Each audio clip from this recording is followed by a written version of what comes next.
on WBNE. Howdy, yokes. Before we get started today, we want to let you know that this special episode of Bacon and Eggs is brought to you by Emily in Paris on Netflix. I know, not what you expected me to say, but we were reached out to by the people who made Emily in Paris, and they asked us to give away some copies of the first season on DVD. I have 5 copies, and I'm going to give away 5 copies. And the way that we're doing it is going to be on our Instagram page. So if you're not following us, today, Bacon and Eggs Pod, all you got to do is we'll make a post. It'll be very obvious which post it is because it's the first one in a little while. Don't tell the people at Netflix. And all you got to do is like the post and comment saying that you liked it. And then if you share it on your story, you get an extra entry. So there's 5 DVD sets, and we will announce the winner next week on Bacon and Eggs. Emily in Paris, I watched it with Emily, who is my wife, who has been to Paris. In fact, in her foyer, there's pictures of the Eiffel Tower. I guess not her foyer, but her parents' foyer. There's pictures of the Eiffel Tower that my Emily, when she was in Paris, took. I also watched Emily in Paris. It's very freaking good. So if you want to have your own little piece of the show, this is where you can get it. It's right here. For free. Reminder, we are giving away the DVD copies, not Emily or Paris. Correct, yeah. You cannot get the Eiffel Tower. You cannot get my wife. You can get a DVD copy of Emily in Paris, the Netflix show, Season 1. Howdy, yokes, and welcome back to Bacon and Eggs. I'm Tyler Carlin. And I'm Ethan Edgehill. And today we're all gonna die. Or maybe we're just making trillions of dollars. So put a bag over your head. And don't look up. Because today we're bringing you Don't Look Up.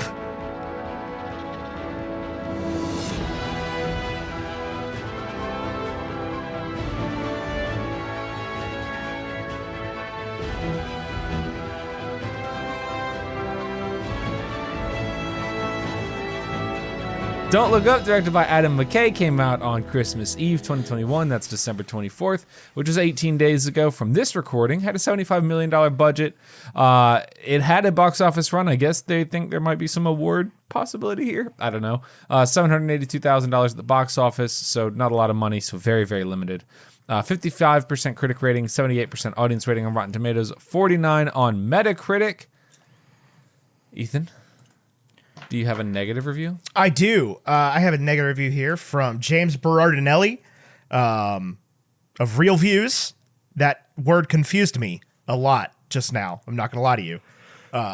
James Berardinelli says, despite its to die forecast and a seemingly can't miss premise, Don't Look Up is a failure on too many levels, and although the viewing numbers may satisfy Netflix, it's a shock to see such a high-profile film self-destruct. Yeah. I love when you get like a good reviewer writing a nasty review about a film because like they're like, in this blurb, I will prove to you that I watched this movie. I did. And he really does understand it. I think that he could easily write that review and then call it a 3.5 though. That's kind of where I'm at with that review. Yeah. Tyler, do you have a positive review here for all this movie? I do. Mara Reinstein at Us Weekly says, please ignore that instruction or else you'll miss out on so sharp it hurts satire that skewers our current state of politics, technology, and celebrity culture within the context of an asteroid headed to Earth. And Tyler, before Discord has just exploded on my computer, or I was going to read some Discord reviews. Can you read some listener reviews for me? Because I'm incapable of opening Discord, apparently. Yeah, let me pull them up. I've got it right here. A lot of different feelings. It's like SMAP gives it a 99 out of 100, -1 for simply being too real for life today. But it was such a fun ride that made me laugh, cry, and punch the air. Stellar cast too. That's kind of on the top end. But then if we go sort of the bottom end, Jimmy says 5 out of 100. It failed to capture my attention and made me unnecessarily angry. Maybe the ending's good, but I wouldn't know. And then it's got this face. So I want to talk about this movie before we give scores. Right? I want to quantify a few things about this movie real quick. Yeah, sure. This is something that we have not seen before, ever. This is a movie that truly stands on its own in like, you know, we've had the argument about like blockbuster versus the mid-budget versus the ultra small budget. This movie cost $75 million, right? which is becoming more and more of a mid-budget movie as we get into things in the upper 300s. But like, they threw a lot of money at this movie, and the reviews are about as mixed as they can possibly be. And it's not just your normal Rotten Tomatoes phenomenon where like, you know, oh, it's a bunch of sixes, right? This is a bunch of 10s and a bunch of 1s coming together. I think it's the subject matter. I think. So let me finish here real quick, because it's not. This is my comment is about subject matter. We'll get into subject matter in a minute and why people did or didn't like this movie. But the fact of the matter is, this is a new breed of movie entirely, right? This is a movie that is designed to make people watch it on Netflix, right? There's no box office pull here because it doesn't go to box office, right? It doesn't have to play by the previously established rules. It doesn't really have to listen to the rating system. It doesn't have to worry about, you know, what is and isn't going to sell. A 1 out of 10 is just as good for Netflix as a 10 out of 10 here. Yeah, that's the review you read, was like, Netflix likes the numbers. So. Right, it's the second most watched movie ever on Netflix behind Red Notice, and I do think it will beat Red Notice to the 28-day mark, which is what Netflix is counting. But this is what I want to talk about is watch hours, right? Netflix positioned themselves out of nowhere to like properly enter the box conversation and the box office conversation and control the box office conversation in a way that's never been seen before with Red Notice and with this movie, right? They're talking about a new statistic called watch hours, right? Where people have spent 325 million hours watching Don't Look Up on Netflix. That seems, I mean, I know that that's a lot, but that number sounds astonishingly low. Right, but Red Notice got 364 million in its first 28 days. And this has not quite hit the 28-day mark yet. No, we got 10 days to go. Yeah. So, well, and I just hit it, right? Like, that's the thing about that's the thing about Netflix is like, you watch it when you watch it. Yeah. It's still, it's the number one movie on Netflix right now. And I think as long as Omicron is surging and we are going back to, I mean, think about like colleges are closing. Yeah. Schools are closing. Like, there is a real effect that has on streaming services. Yeah. Because if you have the option to watch Netflix at school, I would think some percentage of kids are going to take it. But like, so the blockbuster movie is obviously not going to go away. We've just seen that with Spider-Man No Way Home, where people are like risking it to see the Spider Biscuit, right? Like, so I think there's a conversation. So like, what people are saying about the box office is Spider-Man No Way Home and its contemporaries in regards to major Marvel, honestly, maybe Secrets of Dumbledore, but like major long-lasting franchise, is that like people will risk it to go see that because they identify with and understand these characters, but you have no option for an original story right now. No, definitely not the box office. And because also, what if it fucking sucks? And also, Spider-Man No Way Home was, I think, the 5th fastest movie ever to $1 billion.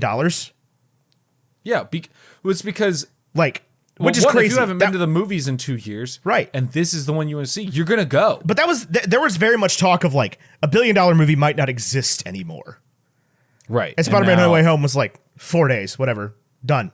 Yeah, call it good. Break the rest of the records. But that's not what we were here to talk about. Tyler, 0 out of 100. Don't Look Up. I'm so freaking torn. I figured you were gonna be. So, on one hand, I don't like it. Okay. Interesting. Okay.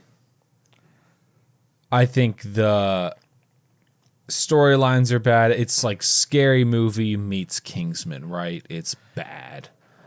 The characters lack depth. It's disjointed. It's weird. But on the other hand, I really do like that Kingsman movie. Which is what this made me think of more than anything else. Okay, interesting. I can definitely see where you're going with that. I think the message of this movie, well, as I was watching it, I was like, this caps at a 70. It's simply not better. Okay. Whatever score I give is out of 70 out of 100. And Okay. I think by the end of it, I was sitting at about a 55. Okay. Do you think this is a 100%? I do not think it's 100%. I think this is because like we've ruined the 100%er this year, right? Like I know we got a little gung ho with the 100%. little schnootsy with it, yeah. Yeah, where and I'm fine with that. Honestly, I'm fine with the 100%er being the ace in the hole. I unabashedly love this movie. This is an honest, hardworking 95 for me. Really? I loved this movie. This is one of the funniest movies I've seen in a long time. Oh, I didn't laugh a single time. I don't. I couldn't stop laughing. This is the closest thing we've gotten to like a Mel Brooks quality satire in decades. I don't see. I think Like, the this satire is- and listen, I understand. Like part of the satire is how on the nose it is because it's like you stupid MAGA people, right? Yeah. Like I have to make it this freaking obvious. But it comes for everybody, right? Like it's not just MAGA people; it comes for everybody. Comes for tech people, and yeah.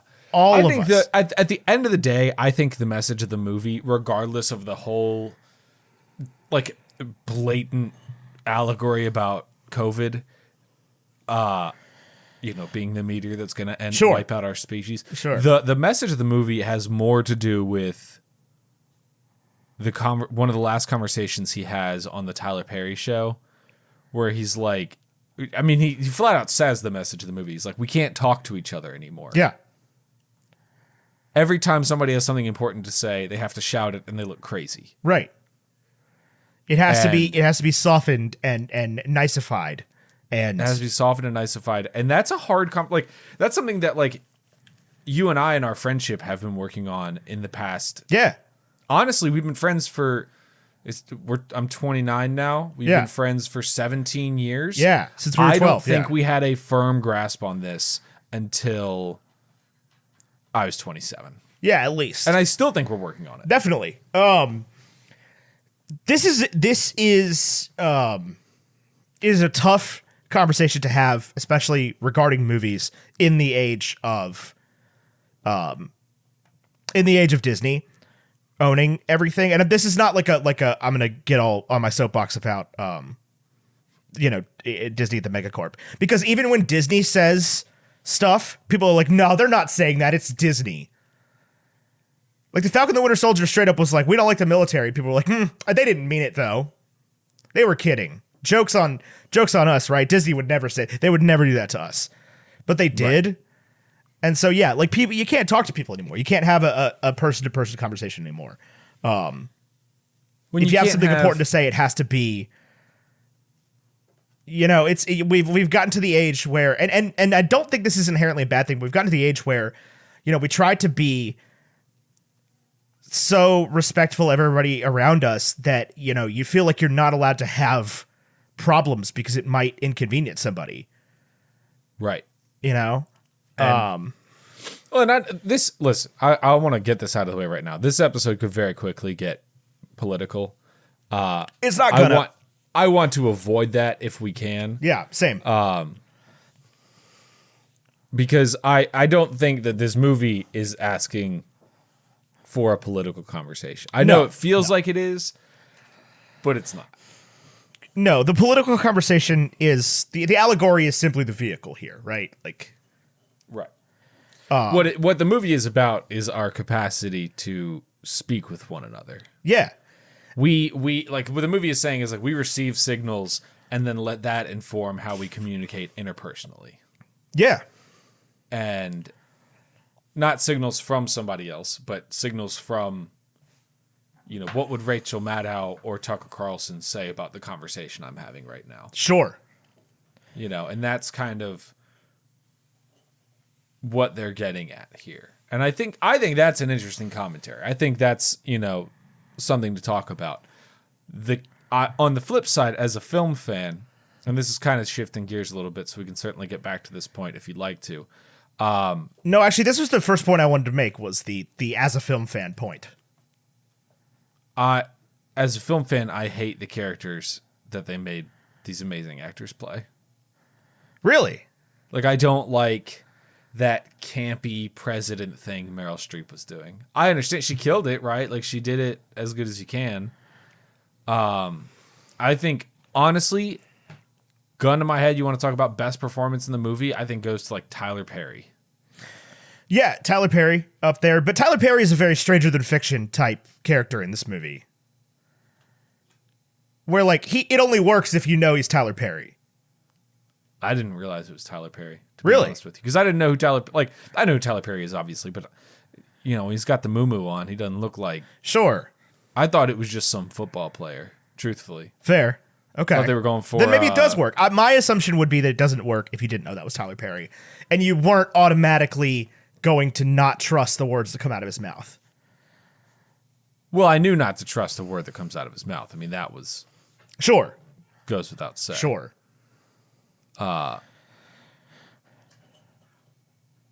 Who else was in this? A lot of people. As a film fan, let's go on the artsy side of things. My senior thesis in college was comparing Koyaanisqatsi and Kingsman, okay?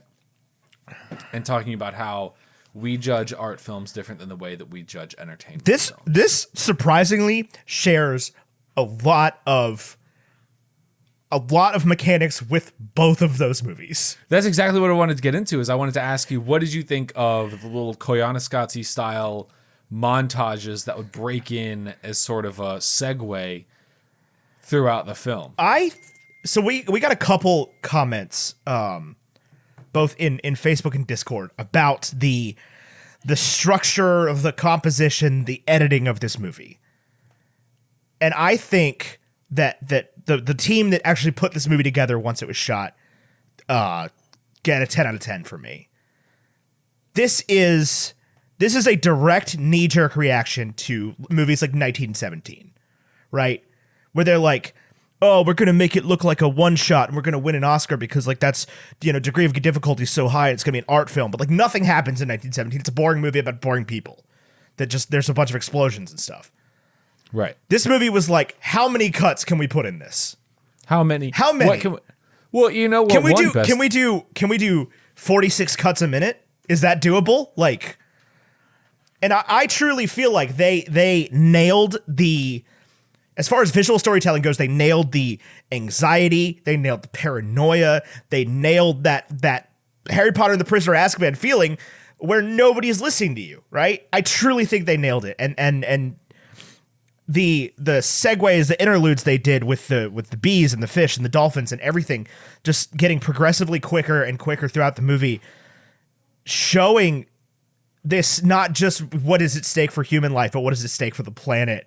These little bits of not super on the nose reminders of these decisions we make don't just affect us. Yeah. It is in my mind, is a masterpiece of visual storytelling. You think it's a masterpiece? I think this is actually that is the top sell for this movie for me. Is the editing? Is strictly mechanical. Yeah. And I know, and like, there's always going to be an argument of like, well, that stuff doesn't matter. You know, the story's king and whatever. Like, it absolutely matters.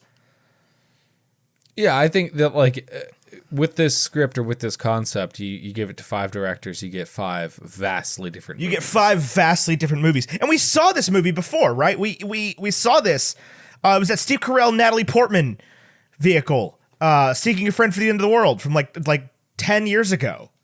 Yeah, Melancholia with Kirsten Dunst. Yeah, like we've seen this movie before, and this is a completely different take on it.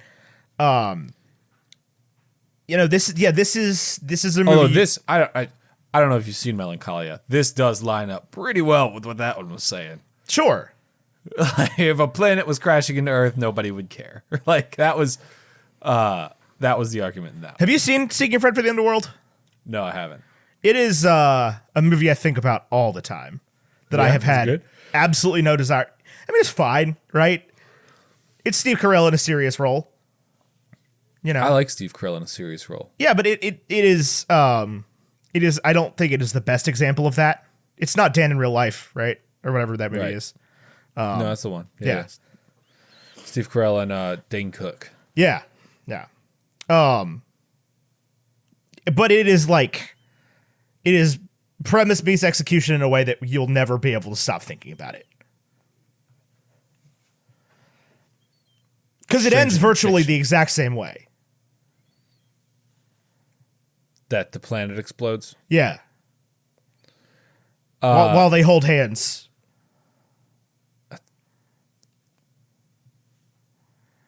So we do have a character actor here.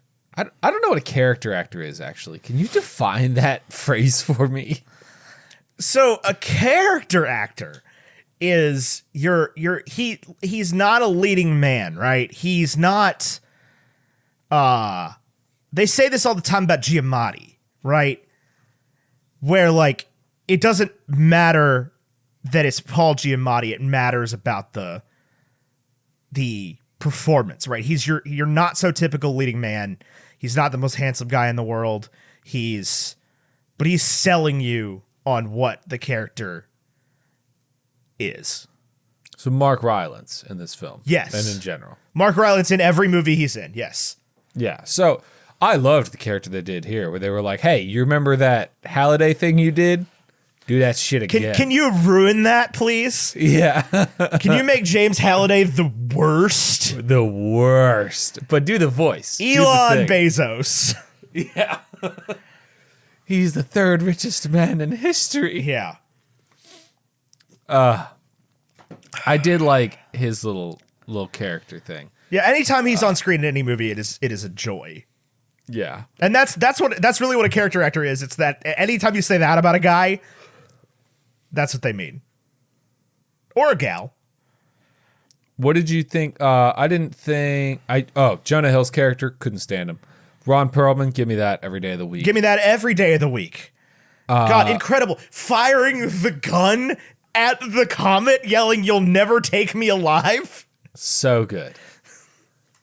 Ariana Grande, take her out. I don't need it. Nah, I loved that. Ariana Grande and Kid Cudi singing that stupid song. So I do want to let's talk about. Let me pull something up. Before we get off actors, let's talk about your leads here. All right. Because this is a lot, like, and I'm a simple man, right? I am a simple man when it comes to movies. If you let Leonardo DiCaprio yell at the camera, I'm happy. On some level, that does it for me, right? Like, anytime I get to see that man just really put his whole Leonussi into it, that's a good movie. And we got a lot of Leonardo DiCaprio yelling at the camera in this movie. We did. So, yeah, Leo was great. Jennifer Lawrence. DiBiase. What a great name. What a great name. Yeah. I mean, J-Law hasn't really ever been bad at anything. Correct. No exception here. No exception here. Timothy Chalamet shows up there towards the end. Not a very developed character, but I thought he did the like secret evangelical thing pretty well. Right. Yeah. Who else is in this? Teddy. Who plays Teddy? I do not know. He might have been my favorite character in the whole thing, though. Really, I didn't think he was on screen nearly enough. I was like, man, Rob Morgan. Don't know who that is. Yeah, me either. Yeah, I wanted more of that. Kate Blanchett as Bree Eventy. Are you trying to tell me Katie Couric slept with Dr. Fauci? No, they're not. I think that's what this movie's trying to tell me. I think you can't look at it that 1-to-1, right? Hoda Kotb is sleeping with Dr. Anthony Fauci. That's what I'm reading into this. I would believe it more from Hoda than Katie Couric.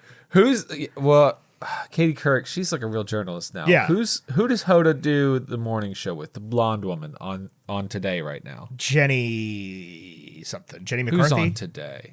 No, not Jenny McCarthy. No. It's not Kathy Lee Gifford anymore. Give me the cast. This woman next to Al and Hoda. Savannah Guthrie is, I think, who Kate Blanchett was going for right there. Who's Savannah Guthrie? She's the blonde woman on the Today Show.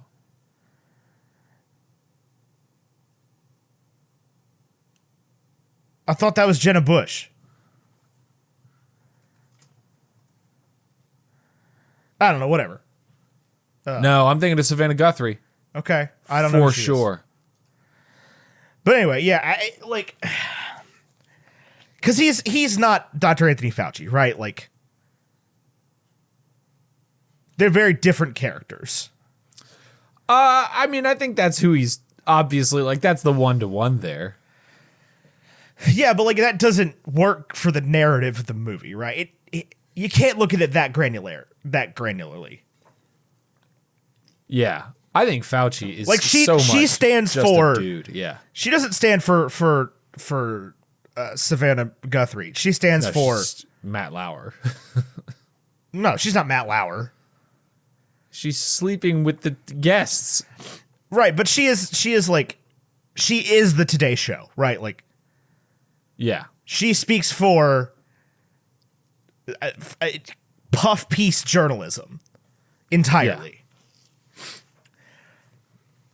You know, she's not Tucker Carlson. She's also not Lester Holt. Yeah. Or Maddow or well, Rachel Maddow is the Tucker Carlson in this. Lester Holt is like the CBS Evening News. I'm Lester Holt. I see what you're saying. Yeah. I'm saying she is not inflammatory journalism. She is also not just like she's not Anderson Cooper, right? Sidebar. Did you know Regis Philbin died? What? Yes, I did know that. Yes. I did know that. Man. Yeah, so now it's live with Kelly and Ryan. Seacrest? Yeah, Kelly Ripa and Ryan Seacrest. They were going for... So I mean, that was always going to be it, right? Like, oh, yeah. My man was just standing there waiting for... They were like... He was like, Michael Strahan? But that's which who I Tyler Perry enjoyed was. Live with Kelly and Michael. I really did. I thought Tyler Perry was just some fill-in for Michael Strahan. Truthfully. Yeah, I mean, he's the other host, right? He's the, like... It's not always the man. It's not always the woman. He's just the guy, right? Right. Where he's like, guys, can we just get back to it, please? Please to the. Can we? And next we go to Bobby Flay at his house in New York, and he's going to teach us how to make brioche buns. Help! Please get me away from this. Please get me away from this. Yeah. Because it's like obviously, it is the president is a supreme dig at the Republican Party. Yeah. Right, but like, although I think there's a little bit of a dig at the current administration. Oh, sure, definitely. But that's what I was about to say is like, she is not just Donald Trump.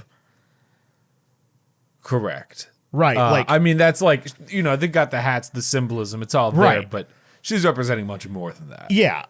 Because, like, Donald Trump wouldn't even take the meeting. I mean, he did, right?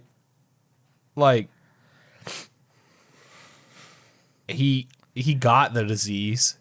He was so conflicted, dude. If you go back, if you could, like, watch seasons of this stuff. Oh, yeah. And went back and watched it, you'd be like, he's on board with this thing. Although, like, yeah. I understand. I remember he was also not on board with this thing. But I think honestly, if you see to his eyes, because even now he's like, get the freaking vaccine. What the heck is the matter with you people? But at the same time, this is that was gonna be my next point. This is a cautionary tale, right? Yeah, because like if they NASA wouldn't turn the spaceship around. I think they're saying they would. I think they're saying if. No, I think they're saying. I think they're physically turn the spaceship around, but I think they're saying that if Elon Musk didn't want NASA to launch a shuttle, then they would listen to Elon Musk. That's the thing is, I think that's what they're like. I think that's what they're warning us of. Yes, and at the same time, when they made this movie, the CDC was probably still sort of competent. Yeah, I know. Right, because like NASA's the CDC here. I know, but we're not going to get into it. I do think. I mean, I think we could get into that. Yeah, I mean, because that's a public health administration, right? Like that's not the CDC is supposed to be nonpartisan. Yeah. And they are very much just like, yeah, no, you should isolate for 5 days unless it hurts your boss. Yeah. CDC says get a rapid test, but if you can't get a rapid test, don't worry about it. Also, rapid tests don't work. Also, the vaccine doesn't work. Or does it? Maybe it does. We don't know. Don't use a mask. Use a mask. Not that kind of mask. Can you afford the right mask? You should get the vaccine. They're just backpedaling constantly, right? And honestly, I think that is sort of working serendipitously for this movie. It's like I'm watching this on the 11th of January, and it is a different world out there from when this movie came out on Christmas Eve. Yeah, it is. Right? Like, well, and that's what this movie kind of ties into is like people's like public opinion on this whole situation shifts so constantly. Because you get fast. You get that scene where, you know, they all look up, right? Where all the MAGA hats look up and they're like, they're fucking lying to us. Yeah, I didn't. There really is a comet. So even earlier in the movie, though, so you had a book you put out called "There Will Be a Time" that had an impact on me in a way that I didn't expect it to. Yeah, even 2 years down the line, where like when it first came out, sort of the mentality. It was for those of you who don't have a copy, it's amazing. I don't know if there's still some available, but it's a very good photography. There are a few, and if there's interest, I will gladly put them back up for sale. I mean, like, but get basically, another run. It is early pandemic, like April 2020. Yeah. And it is a very... You can see people in the pictures, and it is celebrating healthcare. I mean, everyone was on the same page at this point.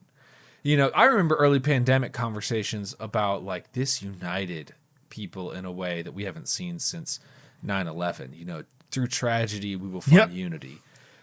And, of course, that was wrong. Yeah. And, you know, here's the funny thing. When I took all those pictures, because I did that over the course of, like, 4 days, right? Yeah. Put the whole thing together, mailed them out. By the time I finally got copies back to sell, I thought I had missed the boat, right? Oh, like the pandemic was over? Yeah, because it felt, you know, it was the beginning of May 2020, right. And we're all like, oh, well, this thing will be over in minutes, right? Yeah. You know, cases are going down, it's warm out, everybody, you know, hang out outside your local brewery, everybody's fine. No, It is January 2022, and we're still doing it. Granted, we do hang out. I mean, I'll admit, we've been to the brew pub. Sure, yeah. But also, like, things have never been as bad as they were, or as they are today, right? Ever. Right. You know, at the moment of recording this, just for posterity's sake, I think we have like 100 million positive cases in the U.S. right now. Yeah, that's a lot. It's like almost a third of the whole country. Yeah. If everybody with COVID basically watched this movie, is what that stacks up with to the to the watch hours. And to be fair to Netflix here, don't get your bee in a bonnet with these watch hour statistics, because this movie is a full half an hour too long. It is so freaking long. Like, I swear to God, I texted you. You were like, yeah, I just finished it. And I looked at my phone, and it was like, you have, 30 odd minutes left. And I was like, well, 15 of that's going to be credits. And then I looked at my phone like 10 minutes later, and it was like, you have 30 minutes left. And I was like, no, I had 30 minutes left 10 minutes ago. I know. It just kept going and going and going. That being said, I was not bored. I didn't feel like there's a pacing problem. It was just very long. Yeah, no, I feel the same way. I wasn't like, what is this? You know, because I think in order to capture sort of the pandemic story, you have to go through all the different phases. You have to acknowledge that moment of unity. Sure. And then, because that's what a lot of, like, I think it's our freaking short-term memory when it comes to the news. Have you ever tried to look up, you remember my New Year's resolution? We remember things like this. Small picture, yeah. No, my other New Year's resolution.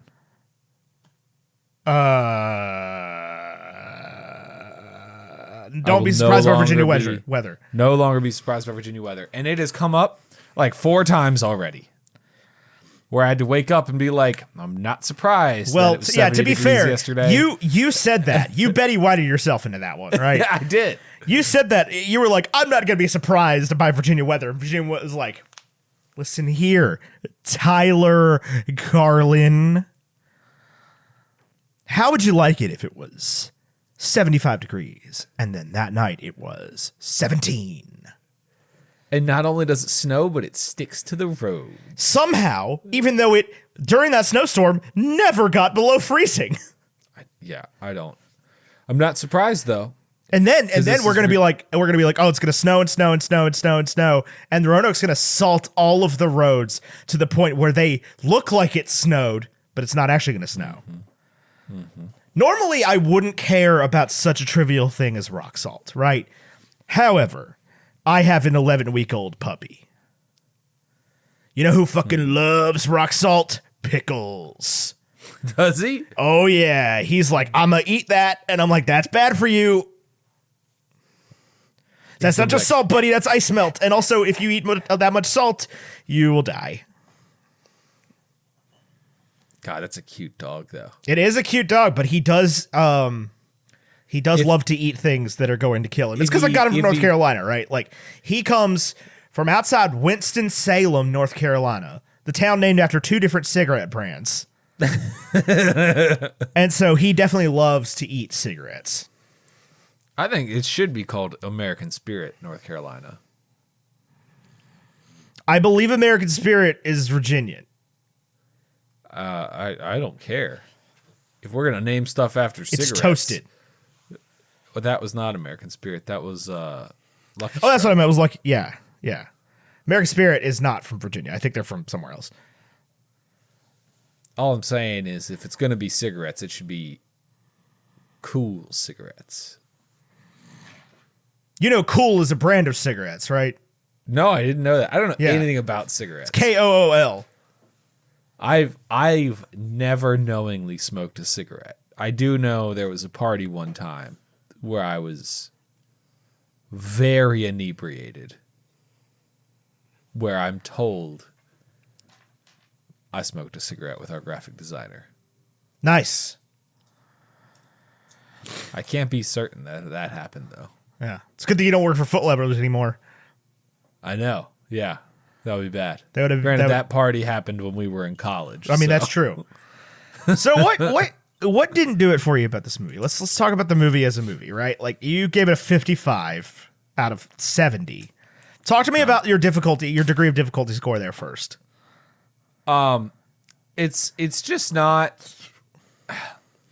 I don't think the characters have enough depth for me to really care. I think some of the story elements are really rushed. Like, there's this whole narrative of Leo's character, like, all of a sudden cheating on his wife with Cate Blanchett, which, if that happens in real life, she's a little old for him. I don't say that because I think Cate Blanchett's old. That's a dig at Leo dating very young women. Yeah. Not Jake Gyllenhaal young, but close. Yeah. So, like, that whole thing felt a little rushed and a little bit weird. I didn't feel like they did. Like, Leo straight up killed it. There's no doubt about that. But he definitely wasn't the guy for the job, and that kind of threw me the whole time. How do you mean? I feel like they were like, we can get Leo in this movie, and Leo was like, yeah, I could do it. And then they were like, cool, you're playing like a geeky college professor who has anxiety issues. And he was like, I mean, I guess for that Netflix dollar, sure. I mean, he did make $30 million. This wasn't Once Upon a Time in Hollywood Leo, where he's really flexing his acting muscles. This wasn't Wolf of Wall Street Leo or Titanic Leo. This was playing a two-dimensional character. Like, the man is good at science and he's good at having anxiety. And you don't think he was right for the job? I don't think he was the right guy for the job. Recast him. He did what? Recast him. Recast him? Yeah. Who do you got? Who would I put? And let me make it very clear. I am not going to try to sell you on this movie. I don't think you're wrong in any particular way. I don't really think anybody's wrong about this movie, right? Like, it is clearly designed to be inflammatory. It is clearly designed to rub people the right way and rub people the wrong way, right? Like, they want you to talk about this movie. Yeah, they want you saying stuff. They want you saying something about this movie. As long as you have a take, it is a good take, right? Because, and this is the difference between, right? Because like when a movie like Eternals gets a bad Rotten Tomato score, it sort of piddles out at the box office, right? Because that's money, and not only is that money, that's risk. Yeah, but there's no risk to watching a Netflix movie. They even have that damn song, and Leo recites every lyric to the song where he's like, "Pray that the only thing we lost is time." And I was like, Netflix is really being on the nose about this movie, like from a meta level of like, we got you, people. We made you watch this. We made you watch this. So anyway, sorry, I didn't mean to interrupt you there. I just want to make it clear, like, I don't think you're wrong. I'm not going to argue with you. I'm not going to try to change your mind. Like, I just want to hear what it is that did or didn't do it for you. And when I say recast him, I'm legitimately just curious about who you would pick for that part. I'm thinking, because it's got to be a pull, right? Like, it has to be. So I think Matt Damon could have done well with it. Okay, Matt Damon was in The Martian, though. Okay. So I don't think you could get Matt Damon. I don't think you could get McConaughey here. he's too close to their other major sci-fi roles. Too close to Interstellar specifically. Yeah.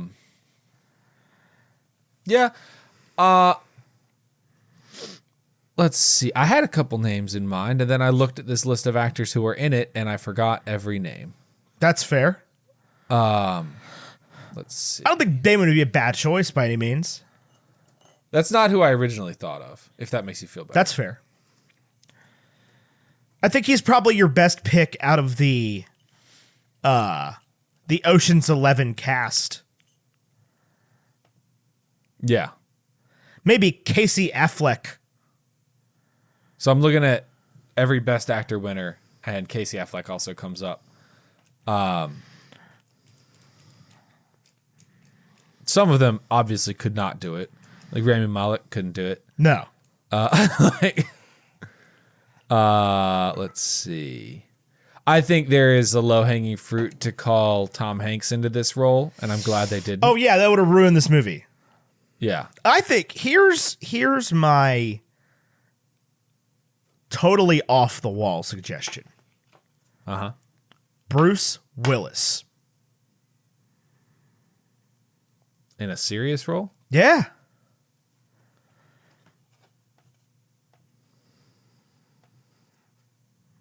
I don't know, man. Oh, Jason Statham. Let's just do it up. No, not Jason Statham. Oh, you know who would actually kill it? And I'm glad they didn't, because it would have. There's two actors that Adam McKay works with regularly that I think could have done this role really well, and could have been excellent, more dramatic roles for them, that he works with often. And that would be Will Ferrell and John C. Reilly? Not Riley, but Will Ferrell and Wahlberg. Ooh, man. This could have been a real turning point for Wahlberg. Well, he just did one like that, not like this, but he just did one that was supposed to be. I don't know how it ended up, so I could be wrong. There hasn't. But it was about a dad with. It was like a Republican dad with a gay son. Did he? There hasn't been a Wahlberg movie that I've wanted to see in a while.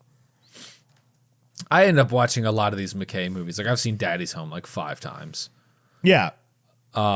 Who's in The Big Short? That's got a bunch of big names that I think could do this. Christian Bale obviously could do this. Steve Carell could have killed at this. Well, Steve Carell was literally in Seeking a Friend from the Underworld. Yeah. It's the same movie. I mean, it's like Seeking a Friend from the Underworld is literally like the perspective of one of the random people in this movie. Like one of the believers. Right.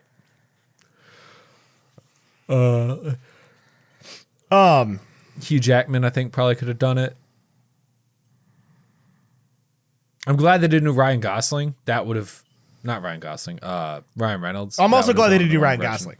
Yeah, so am I. I was looking at the Chris Evans cameo got me. That's great. Got me good. As Devin Peters. As freaking Chris Evans as Captain America. Right? Yeah. As first name first name with an S. Yeah. Devin Peters. Margot Because it took me a second. When he Robbie. first started talking, I was like, is that? And then I saw the poster behind him. I was like, that's Chris Evans. I'm glad that Chris Evans has found peace in the post-Captain America life, where he is just willing to do literally any cameo role in any movie. Ever. Because he was in Free Guy as Chris Evans, former Captain America actor. Yeah. Oh. Paul Rudd. Would have been a good role for Rudd. Think about that. Think about Paul Rudd sitting there at the desk with Kelly and Michael. I would love to see Paul Rudd break on camera like that. Oh, yeah. That being said, I do think Leo was a really good choice for this. And I think you're going to see a lot more roles going forward out of Leo as he reaches that point in his life I think where he is no longer like young, beautiful, carved from marble Michelangelo DiCaprio. needs an Oscar. Right. DiCaprio. And now he's just like, I did the Revenant. I can now do whatever I want forever. Right? He doesn't need money. He doesn't need recognition. He is just doing whatever he wants. He is the sort of loose cannon like Willem Dafoe is at this point. Yeah, but I don't think Marvel's going to get Leo anytime soon. I wasn't thinking Dafoe as the Green Goblin. I was thinking Dafoe in the Lighthouse. Like, Right. I think you're gonna see a $4 million movie with Leonardo DiCaprio in it in the next couple years. Called Avatar 2. No, I said 4 million, not 400 million. 400 million. As a sidebar, have you heard anything about Avatar 2? I've seen some set photos that I think look promising. There's so much pressure on these movies to be the greatest movies ever made. Because it's not like the Avengers 2, right?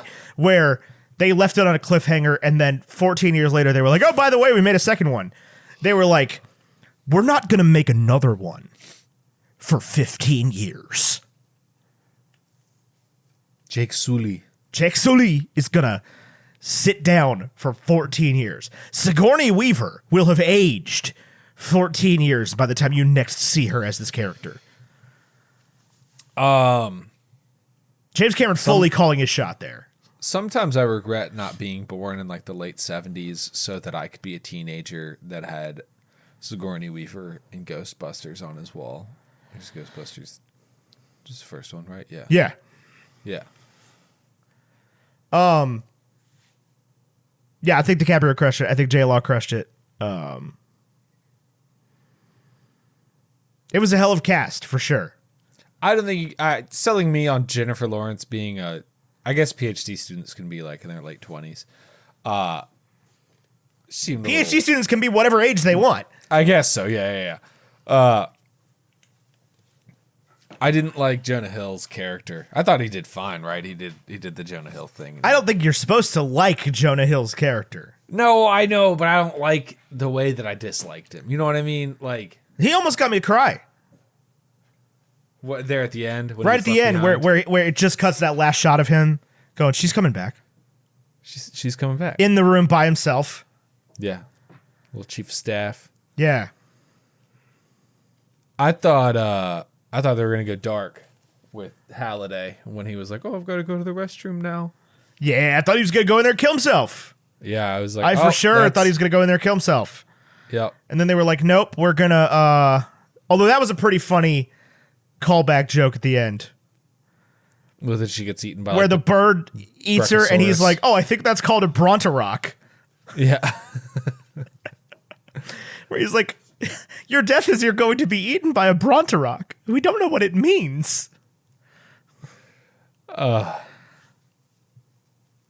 thought they were going to make a joke there at the end that like nobody that they saved, none of the women they saved were young enough to have children. I mean, I'm sure that is the case. But I think that would have been a nice commentary on like, there's a common thread amongst discussion. that sort of voter. Like, what was... I saw something the other day that was like only one president went to integrated high schools, Yeah. and it was Barack Obama. Yeah. Like, oh man, Ugh. that's not good. Ugh. We gotta fix that. Yeah, I mean, I definitely do think that the because when the conversation comes up when people are like, oh, the presidency and the Senate are way too full of old white dudes, right? Like, yeah, they are. And I don't think the biggest issue is that they're white or dudes. I think the biggest issue is that they're all old. Yeah, Like, even Nancy Pelosi is old. old. Old. Just does not have the future in mind. I just saw a clip of C-SPAN the other day where she was talking, and I was like, "That's your voice." I felt That's the same an way old about Gary person Oldman in the voice. Harry Potter special. Yeah. They painted me as a villain. That's not what you sound like, Gary Oldman. That's what Nancy Pelosi sounds like. She says the same stuff. Gary Oldman could have played this role. Gary Oldman could have played Nancy Pelosi. No, you're thinking of Christian Bale. No, I think Christian Bale don't can think- play anybody. I can't. Didn't Gary Oldman do Truman though? Or not Truman. Who did he do? Churchill. Churchill. Yes. That Truman was president, right? That lines up. Truman was president, yeah. Okay, cool. Yeah. But that would be a weird movie. What? Honestly, I'm surprised they haven't made that movie yet. Truman? Yeah. Obviously they made the Truman Show. Yeah, but like Harry S. Truman, not Truman, Yeah, I whatever his know. name is. Yeah. So there's a 1995 movie called Truman, which is a drama biography. 88% Harry Truman? Rotten Tomatoes, with Gary Sinise. Gary Sinise. Gary Sinise is Lieutenant Dan. Oh, he's Harry Truman as well. No, I'm just telling you who Gary Sinise is. Okay, and Diana Scarwood as Bess Truman, and I don't recognize either. Well, I know Gary Sinise, but I don't recognize anybody else in this. I'm sure that at the end of the day, Harry Truman was just not a very interesting guy, and just happens to be the only guy to nuke anybody ever Twice. Although to be fair, like, and that's the thing is like you really, because this movie is not just a slam, and that's I think what makes it so good, right? This movie is not just a slam at MAGA voters, right? It is a slam at everybody from different levels. You can look at it from the COVID level, but also like if a guy went on, the Today Show tomorrow and was like, "There's a comet that's going to blow up the world. Everybody be afraid." You wouldn't listen. No, and that's I think the commentary above all else is like there isn't a real vessel in which I can express this information to the world. Yeah. There is no unbiased, valuable emergency service. No. There's not. We rely way too much on on individuals, right? We rely too much on individuals for that stuff. Like people like presidents and figureheads and heads of state. Of like, if you want the president to make an address, you have to talk to the president. Right. And the president can just be like, the president can literally just be like, no, thank you. I'm busy. I'm Joe Biden and I'm busy on vacation, or I'm Donald Trump and I'm golfing. Or Yeah. I'm Barack Obama and I will probably hear you out. I'm also golfing. But I am also playing basketball and golfing. Yeah. I'm complaining about Barack Obama golfing while I'm golfing. Right now? You're golfing right now? No, like that was Donald Trump's whole thing. Oh. So he would like complain about the amount of days Barack Obama spent golfing from the golf course. Oh. I'm George Bush and I'm at war with Afghanistan. I don't have time for comments. Yeah, I'm Bill Clinton. I'm at war with my wife. I don't have time for comments. wife. my wife. My name is Borat. In Borat would Kazakhstan, listen to we you. do not have comet.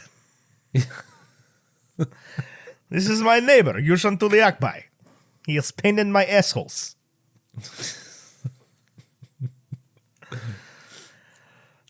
I get clock radio he cannot afford. Great success. You know, sometimes I think about where I live, and I remember that when Borat came to town, they almost killed him. It was bad, dude. Have you seen the video? Yeah. Yeah.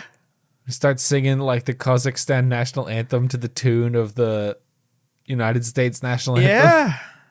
And real life human beings at a Salem, Virginia rodeo got Not so thrilled mad about at it. Sacha Baron Cohen. I saw it for the first time like a week ago. Really?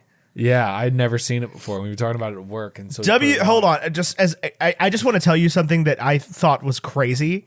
Not that I'm making fun of this person by any means. Like, some people see things and some people don't, right? But we had to show Jordan Balky Marcel the Shell with shoes on today. No way. Like, she'd never seen it before. No way. Yeah. It's a lint. His name's Alan. I'm like, compared to what? If I had a pen name, it'd be Sheldon Cock. I think about Marcel the Shelf with shoes on all the time. Because, Every day. well, I think about it more since I got Pickles. Because a very common comment about Pickles is like, oh my God, his head's so big for his body. And my brain is like, compared to what? Every time. Like, this happens daily. It's so funny because pretty soon Pickles' body is going to be too long for his head. No, he's a corgi. He'll be pretty proportional. It'll be long. Corgis are like... Yeah, and he'll be long, but he'll also have a big head. He's not going to be Stella. Like, Stella's normal. Everybody She's says not. She has Stella's a really small head. No, she's normal. She's a normal she is a dog. beautiful being, but she has a very small head. And very small ears on her very small head. She's got normal ears on her normal head because she's perfect. She's the best I'm not dog. saying she's not perfect. I'm not What are saying you she's drinking not there? What do you got there? This is a Crowler from Big Lick Brewing Company Ooh. of Dirges in the Dark Black IPA. Ooh, look at you with the fancy schmancy. Well, my option was to either A, carry 3 beers in here, or B, carry 1 comically large beer. So I went with comically large beer. I've been considering a move, Ethan. I've been making drip coffee. Okay. And I know you think I'm going to say, I think I'm going to move to Chemex. I think I'm going to get a grinder. And No, get I think you're going to serious. say I'm going to move back to instant coffee. I do love instant coffee, but I think I'm going to go a step further. And I'm going to buy pre-packaged lattes. Like La Colombe? I don't know. Like, all I know is you can go into Target and buy like a liter bottle of Starbucks cold brew. Yeah. I might just start doing that. That's not wrong with that. Seems That's just cold brew. okay. But That's you can probably also, the best way to buy pre-packaged coffee. But you can also buy like 4 packs. I don't want cans. Coffee in cans always stresses me out. Feels wrong. Now, I'm a big La Colombe guy. What is La Colombe? They're just the cans. I mean, they're like the I don't know, they're canned coffee. They're like Pete's, but better. Oh yeah, okay. So this is what I was looking at was La Colombe. Yeah, I love that stuff, man. Good stuff. Yeah, I was gonna. You can get like 4 packs of vanilla draft latte. Yeah, they're good. Because here's what happens with the freaking drip is like every day I'm like, you know what? I should make a full carafe because I bet I drink it all day and it'll be so convenient. I'll have coffee whenever I want it. And the result is I drink like a cup and a half and then go to work and drink their coffee. This is a sidebar. I used to work at a company that made you pay for coffee and I was so in it. I like did. That's so wild to me.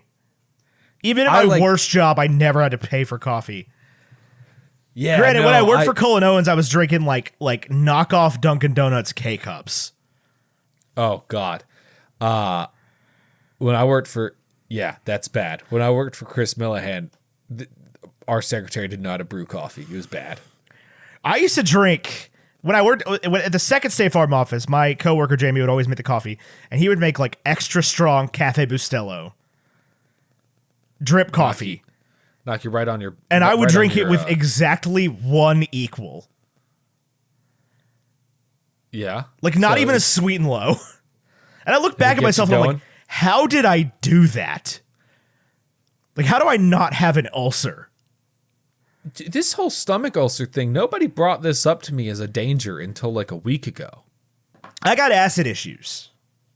I know you do. I got the you pop in reflux. Tums. Yeah. Well, I don't take that many Tums because I take omeprazole, which is generic Prilosec OTC. Yeah, it is. I take That's that. True. Yeah.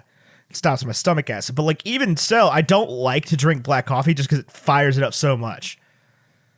And it's wild because like you would think it wouldn't make a difference, but if you put like a sploosh of a little tiny splittly sploosh of milk in there, it changes the whole thing.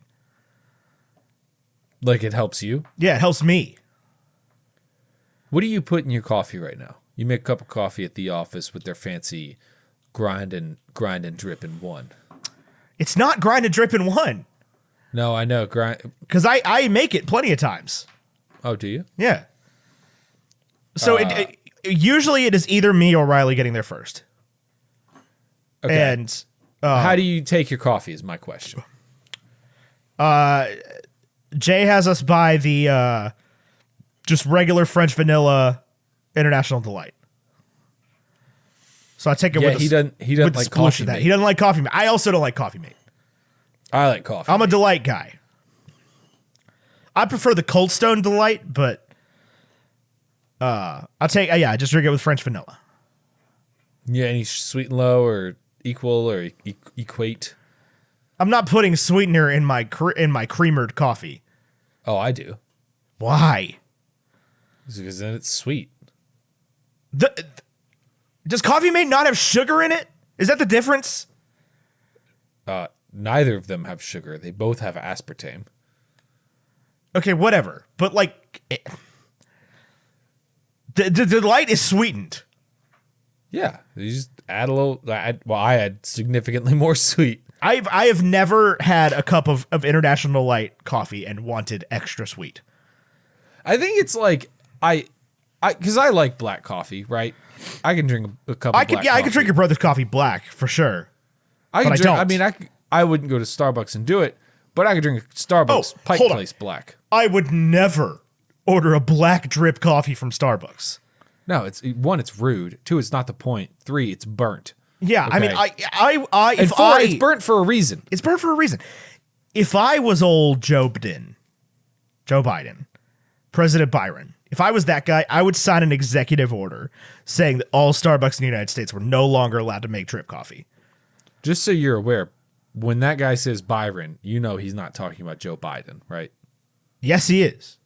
No, he's not. Yes, he is. No. Byron is like a Coney Island guy. They literally say, what are you going to do when you see Joe Byron in the Oval Office? I listen. All I know is it's not Joe Biden.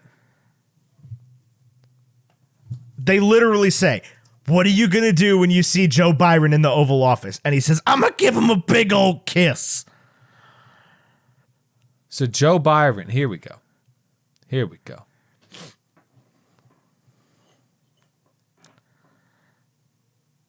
I don't care. And honestly, Tyler, I don't know if you know how TikTok works.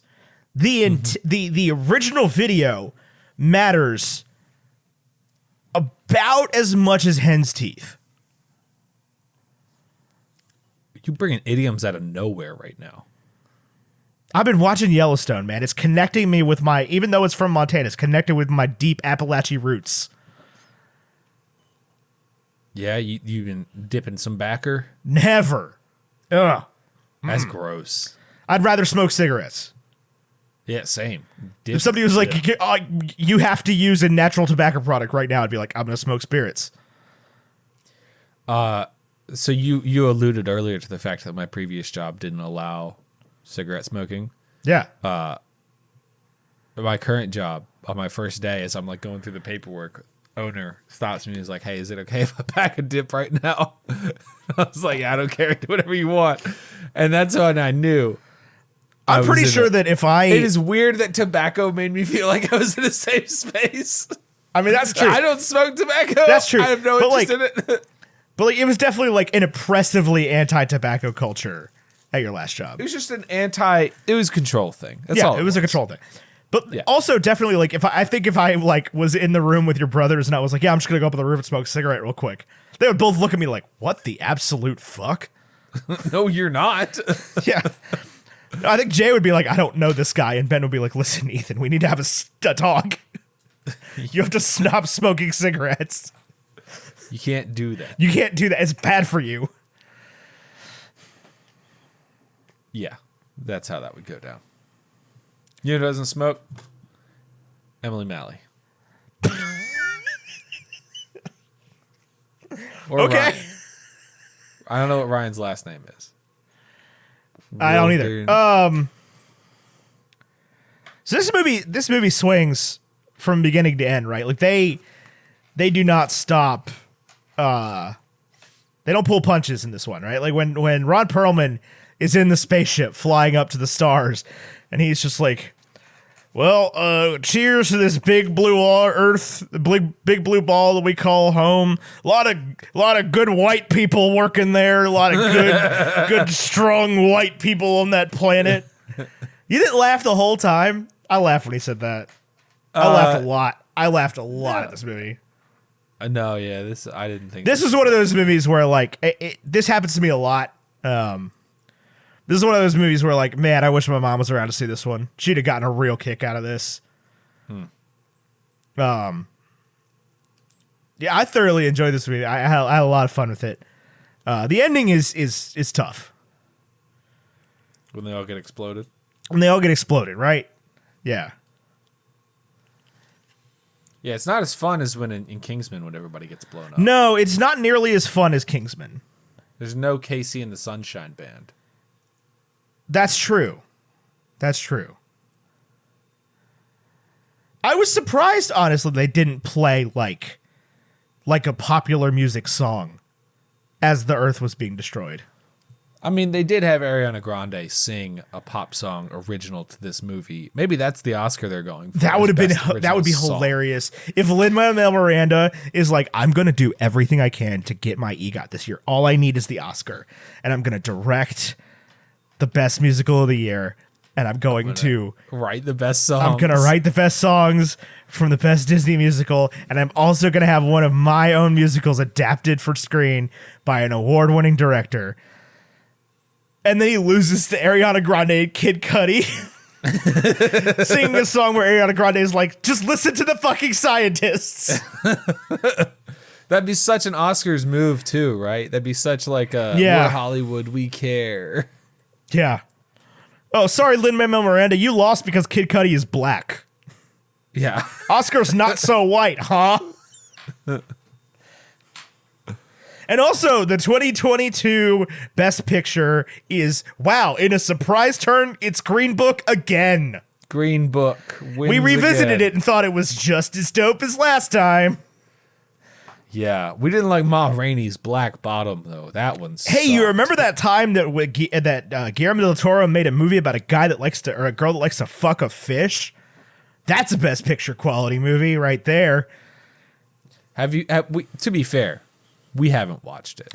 Did you guys see Bohemian Rhapsody? That movie sure deserves a Best Editing Award. God, that one was rough. The Academy Awards. Flawless in every way. Yeah, flawless in every way. Just a real rubber stamp. What even was the Best Picture this year? The last Best Picture, you mean? Yeah. God, I don't know. 2021 Academy Awards.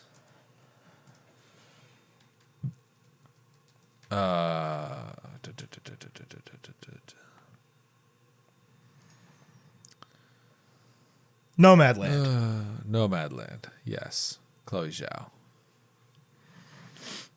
Beat the Father, Judas and the Black Messiah, Mank, Minari, Promising Young Woman, Sound of Metal, Trial of Chicago 7.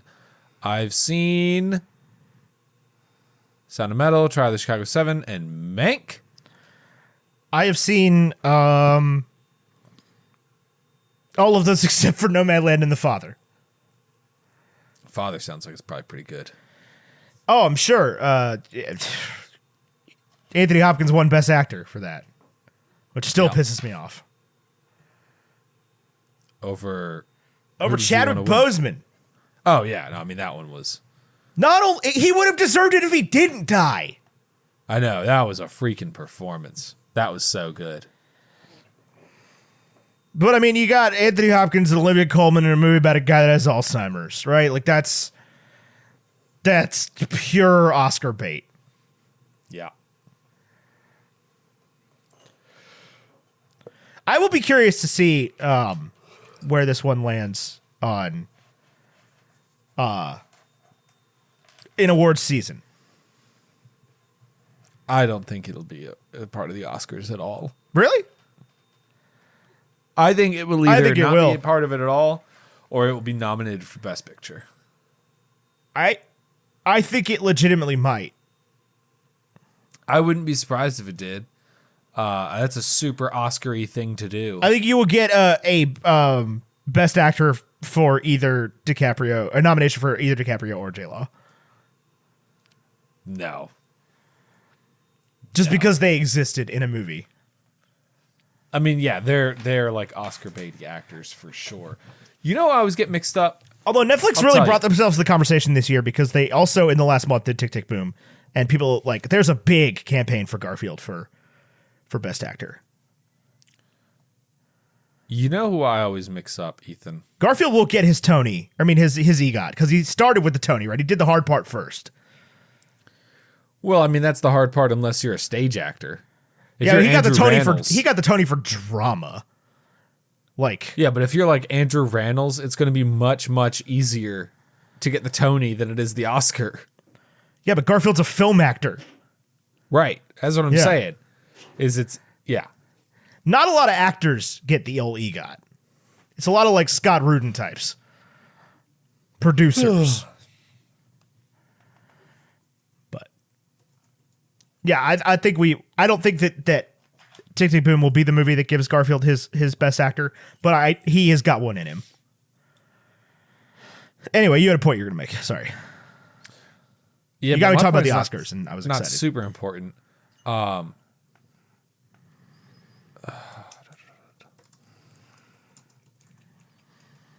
I always get Cate Blanchett and Charlize Theron mixed up. They're very different people. I know they are. They're not the same at all. But even as I was looking that up, I was like looking at Charlize Theron's name, and I was like, I can't remember the name of the other lady. It's gone. And then when I looked up Cate Blanchett, I was like, I forgot Charlize Theron's name. It's gone. Who is Charlize Theron to you? Because she's somebody other than Mad Max, I can never remember what she's been in. Let me pull her up.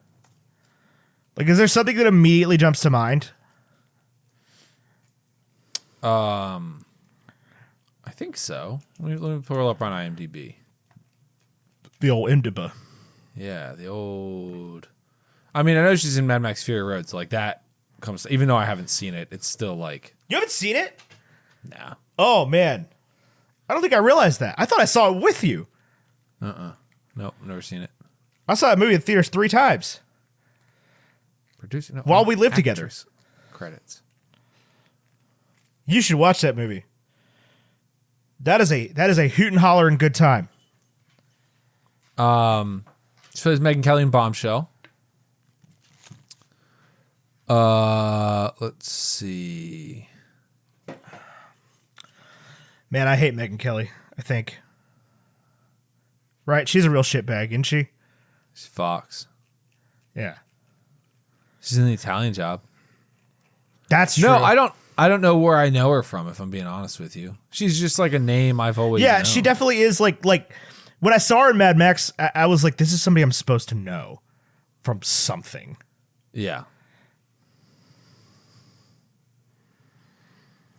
She was good in Mad Max Fury Road. Yeah, didn't she like win some award for that? Oh, I have no idea. It won a bunch of awards. I know that much. Yeah.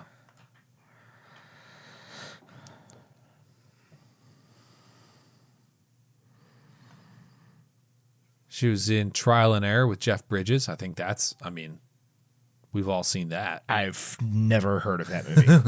No, me neither. Won one Oscar. Yeah. If you were like, she was in Crazy Heart with Jeff Bridges, I'd be like, yeah, okay, I've heard of that movie. She won it for Monster in 2003. I don't even know what that is. Charlize Theron and Christina Ricci. Sounds good. That does sound good.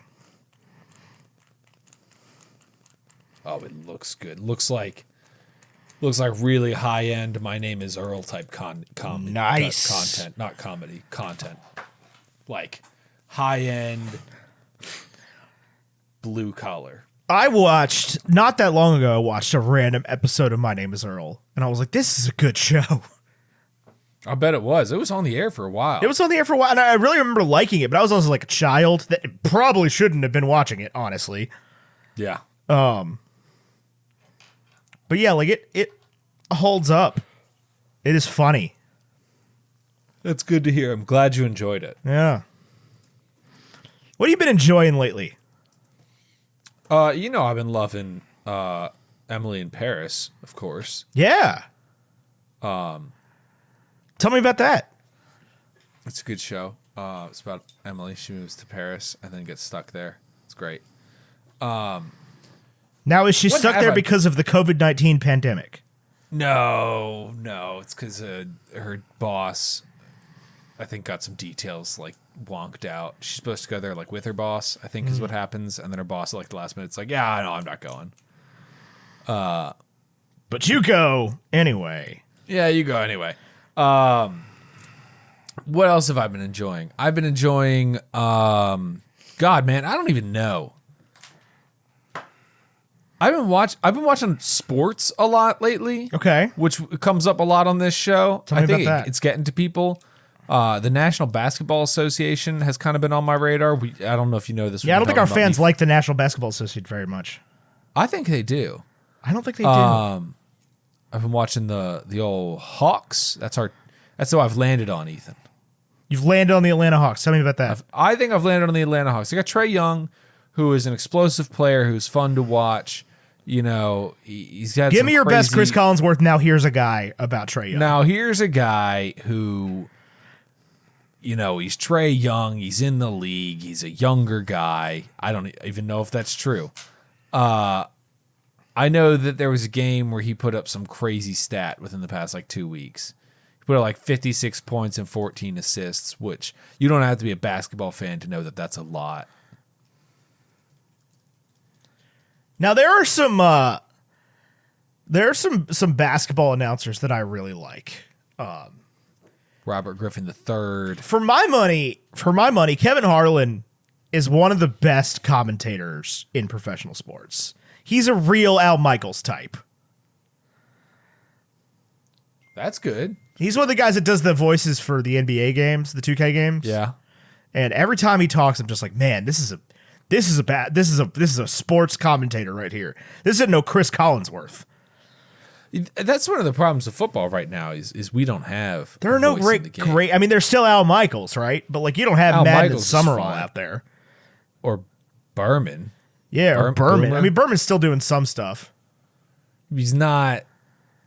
He used to host Countdown. Oh, Countdown sucks now. Good God. I know. The only interesting person, I mean, I like Teddy, but the only interesting person on there is Randy Moss. You got Moss. I could listen to Randy Moss talk about anything forever, right? I like Randy Moss. He has such an interesting accent, and he's also just dumb smart about football. Yeah. He knows everything about football, right? He's a real Tony Romo type. Yeah. But then you got Rex Ryan.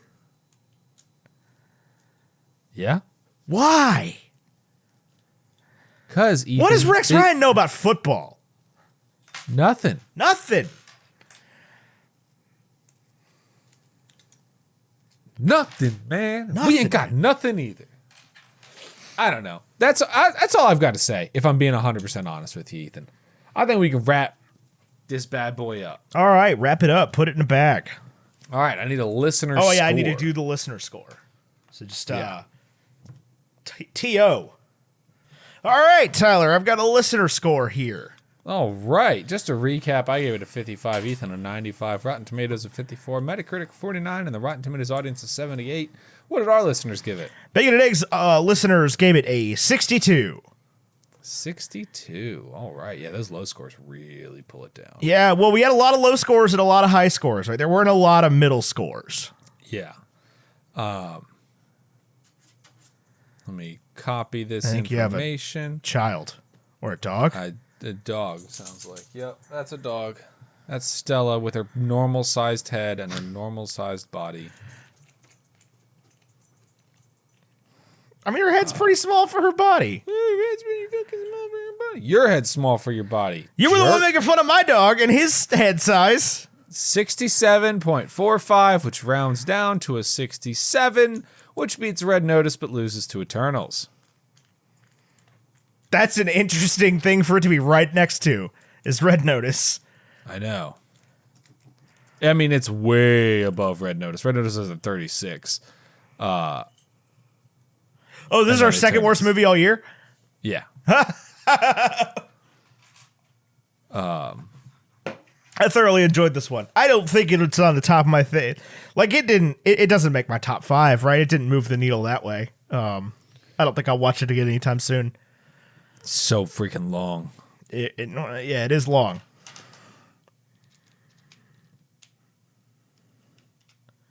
But that's where it lands.